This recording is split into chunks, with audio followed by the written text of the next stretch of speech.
certain inalienable rights. That among these are life, liberty, and the pursuit of happiness.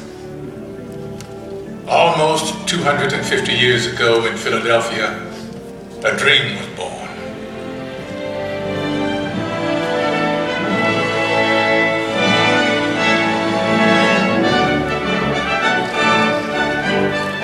In a time of emperors and kings, it was an astounding revolutionary dream that we, the people, should choose our own leaders, that they should be one of us.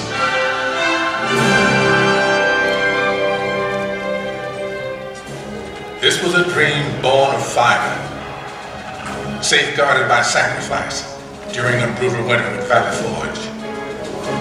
Yet it was a dream that was almost over before it had truly begun. The war for independence had left the American colonies bankrupt. Leaders argued, unpaid troops rebelled, and some even cried out for a return to monarchy, and for General George Washington to be crowned King of America. But the man who had led an army of farmers to victory over the mighty British Empire made it clear that the only title he desired was citizen of the United States of America. I am at a loss to conceive what part of my conduct could have given encouragement to an idea which to me seems the greatest mischief that can befall our country. If you have any regard for yourself, banish these thoughts from your mind.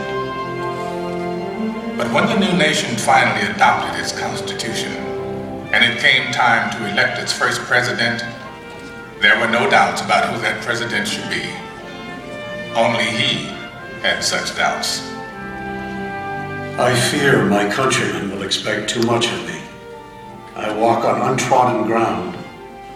There is scarcely any part of my conduct which may not hereafter be drawn into precedent.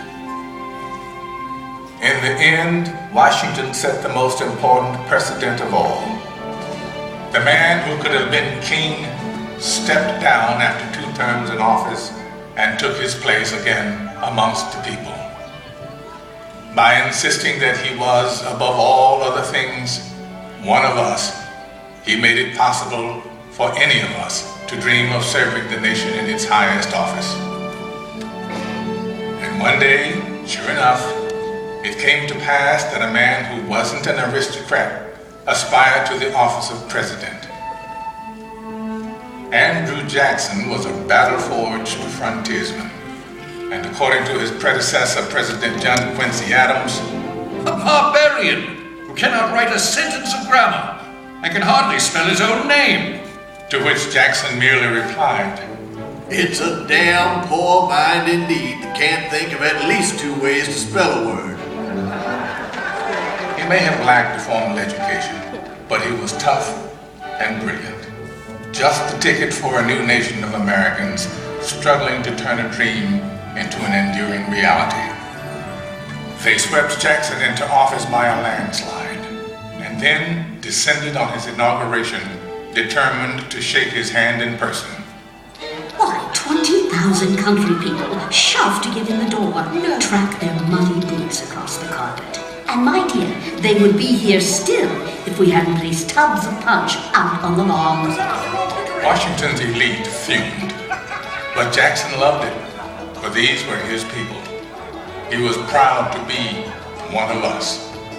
I do not forget that the planter, the farmer, the mechanic, and the laborer form the great body of the people of the United States. They are the bone and sinew of this country. But Andrew Jackson would wage a mighty struggle to hold that great body of people together. State by state, a monstrous injustice that had haunted the country since its beginning was now tearing it apart.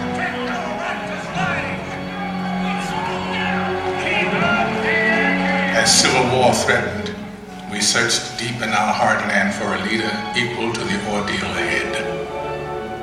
It was perhaps a vindication of the American dream that we found a plain-spoken, self-taught lawyer from Illinois whose campaign platform could be summed up in 5 simple words: all men are created equal. I say this government cannot endure permanently half slave and half free. A house divided against itself cannot stand. Abraham Lincoln's words touched the hearts of reasonable men. And in 1860 we sent him to Washington, where he would face the hardest task that any American president would ever face. I know there is a God, and that he hates injustice and slavery. I see the storm coming. I know his hand is in it. If he has a place, work for me, and I think he has, I believe I'm ready. I am nothing, but truth is everything. And with God's help, I shall not fail.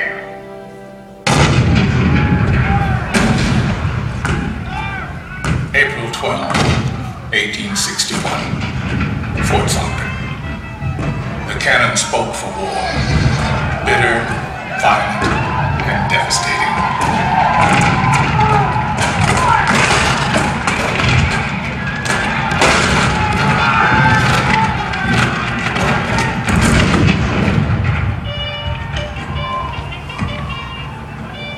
The blood of 500,000 Americans was shed in the dark days of our Civil War. But as the sun rose on a cold November day in 1863, thousands of Americans gathered on the battlefield in Gettysburg to hear President Abraham Lincoln give meaning to our sacrifice.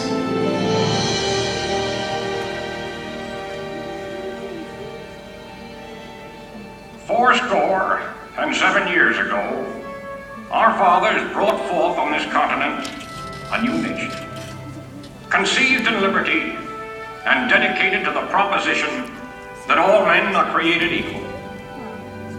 Now we are engaged in a great civil war, testing whether that nation or any nation so conceived and so dedicated can long endure.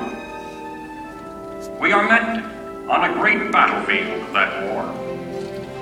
We have come to dedicate a portion of that field as a final resting place for those who here gave their lives that that nation might live. It is altogether fitting and proper that we should do this. But in a larger sense, we cannot dedicate, we cannot consecrate, we cannot hallow this ground. The brave men, living and dead, who struggled here, have consecrated it far above our poor power to add or detract. The world will little note, nor long remember what we say here, but it can never forget what they did here. It is for us the living, rather, to be dedicated here to the unfinished work which they who fought here have thus far so nobly advanced. It is rather for us to be here dedicated to the great task remaining before us, that from these honored dead we take increased devotion to that cause for which they gave the last full measure of devotion. That we here highly resolve that these dead shall not have died in vain, that this nation, under God, shall have a new birth of freedom, and that government of the people, by the people, for the people, shall not perish from the earth.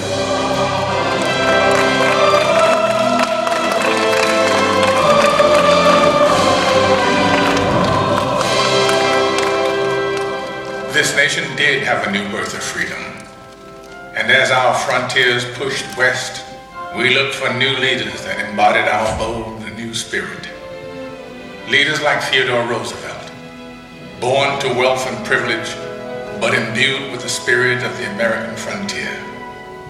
He rode with cowboys and led his rough riders up San Juan Hill during the Spanish-American War. This kind-hearted, tough guy fought against monopolies